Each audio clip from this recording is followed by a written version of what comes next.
In a single afternoon, 300 Spartans held back an empire of over 1 million men, and when they finally fell, they ignited a flame that would burn across continents and echo through 3,000 years of human civilization.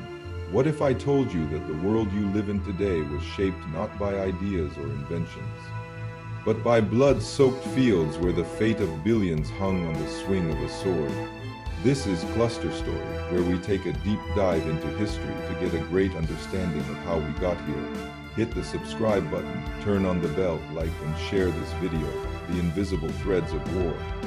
History is not a gentle river. It is a violent cascade of moments where everything hangs in perfect, terrifying balance. And nowhere is this more evident than on the battlefield. Tonight, we journey through time itself, walking across bloody grounds where empires rose, civilizations crumbled, and the entire trajectory of human existence was altered forever. These are not just battles. These are the invisible hinges upon which the door of history swings. Marathon, the birth of Western civilization 490 years before the birth of Christ. On a dusty plain called Marathon, 10,000 Athenian soldiers faced an invading Persian force 3 times their size. The Persian Empire, the largest the world had ever seen, had come to crush the defiant Greek city-states once and for all. No one expected the Greeks to survive, but something extraordinary happened that day. The Athenians charged. They ran directly at the Persian lines, closing the distance so quickly that the legendary Persian archers could not unleash their deadly volleys. In brutal hand-to-hand combat, the outnumbered Greeks shattered the invaders. A messenger named Pheidippides ran 26 miles to Athens to deliver the news of victory, collapsing dead upon arrival. His run would later inspire the modern marathon, but the true significance of this battle goes far deeper if the Persians had won. At Marathon, there would be no Athenian golden age. No Socrates, no Plato, no Aristotle. Democracy itself might have died in its cradle. Western philosophy, science, and governance as we know them would simply not exist. One battle, one afternoon, the entire future of human thought preserved. Gaugamela, when East met West. 159 years later, a 25-year-old Macedonian king stood on another battlefield, about to attempt the impossible. Alexander the Great, with just 47,000 men, faced the full might of the Persian Empire. King Darius III had assembled 250,000 soldiers, war elephants, and scythed chariots designed to slice through infantry like wheat. The numbers were absurd. The outcome seemed inevitable, but Alexander possessed something that transcended numbers. He possessed genius. In a brilliant tactical maneuver, Alexander feigned weakness on his right flank, drawing the Persian lines apart. When a gap appeared in the center, Alexander personally led his elite companion cavalry in a devastating charge directly at Darius himself. The Persian king, seeing Alexander thundering toward him, turned and fled. When the king ran, the army collapsed.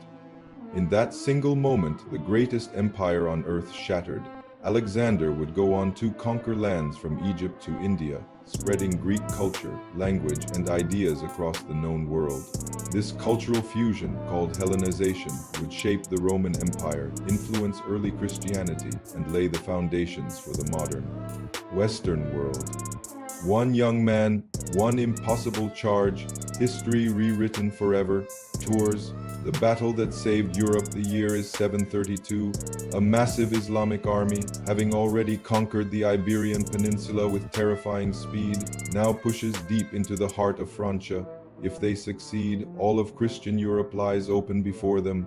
Standing in their path is Charles Martel, the Hammer, and his Frankish warriors. Near the city of Tours, the two forces met. For 7 days, they watched each other, probing, waiting.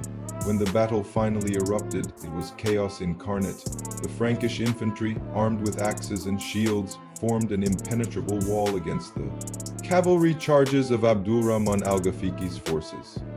The Frankish line held. When a rumor spread through the Islamic ranks that their camp was being looted, soldiers broke formation to protect their plunder. In the confusion, Abdulrahman was killed. By morning, the invaders had vanished. Historians still debate what might have happened if Charles Martel had failed that day. Some argue Europe would have been Islamized. Others suggest the invasion had already overextended. But one thing is certain, the battle established the Carolingian dynasty. Charles Martel's grandson would become Charlemagne, father of medieval Europe. The ripples of Tours still shape our world today. Hastings, the conquest that created a nation October 14, 1066. On a hill near the English coast, King Harold Godwinson made his final stand against William, Duke of Normandy, who had crossed the English Channel to claim the throne. The battle raged for 9 brutal hours. Saxon axes clashed against Norman cavalry, arrows darkened the sky. According to legend, one of those arrows struck Harold in the eye, killing him instantly. With Harold's death, Anglo-Saxon England died with him. William became the conqueror. He replaced the English nobility with Norman lords. He introduced feudalism, rebuilt the legal system, and forever transformed the English language. Before Hastings, English was a purely Germanic tongue. After Hastings, it merged with Norman French, creating the rich, complex language you are hearing right now. Every word you speak in English carries echoes of that October battlefield. Constantinople, the fall of an empire for over 1,000 years. Constantinople stood as the beating heart of the Byzantine Empire, guardian of Christianity, preserver of Roman and Greek knowledge. Its massive walls had never been breached. But in 1453, a young Ottoman sultan named Mehmed II brought something the walls had never faced: cannons. For 53 days, the greatest siege in history unfolded. Giant bronze cannons, some firing stone balls weighing over half a ton, hammered the ancient walls. On May 29th, the Ottomans finally broke through.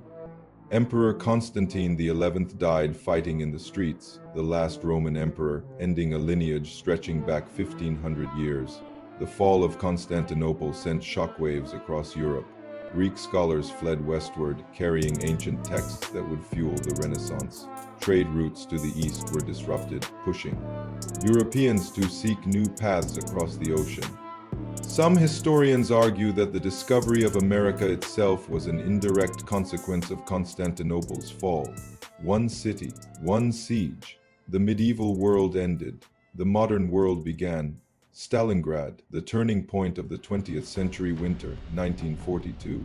The frozen ruins of Stalingrad became the stage for the bloodiest battle in human history. Nazi Germany and the Soviet Union threw everything they had into a hellish struggle that would claim nearly 2 million lives. For 5 months, soldiers fought room to room, floor to floor, sometimes meter to meter. The average life expectancy of a Soviet soldier in Stalingrad was less than 24 hours, but the Soviets held. When the German Sixth Army finally surrendered in February 1943, it marked the beginning of the end for the Third Reich. The Nazi war machine had been broken. From Stalingrad forward, Germany would only retreat. If Stalingrad had fallen, the Soviet Union might have collapsed. Hitler would have gained access to the oil fields of the Caucasus. The war in Europe could have dragged on for years, perhaps decades longer. The world map we know today would look unrecognizable. The echoes never fade, and so we return to the present, carrying the weight of all these moments with us. Every border on your map, every language you speak, every idea you hold can be traced back to blood-soaked fields where ordinary men faced extraordinary odds. These battles remind us of a terrifying and beautiful truth. History is fragile. The world is not inevitable. It was forged in fire and chaos by people who had no idea what they were creating. And somewhere, perhaps even now, another moment is approaching. Another hinge upon which everything will turn. What will it be? Who will be there? Perhaps you. If this journey through history moved you, subscribe to Clusterstory for more deep dives into the stories that shaped our world. The past is never truly past, and we are only beginning to uncover its secrets. Until next time, remember, you are the living legacy of every battle ever fought.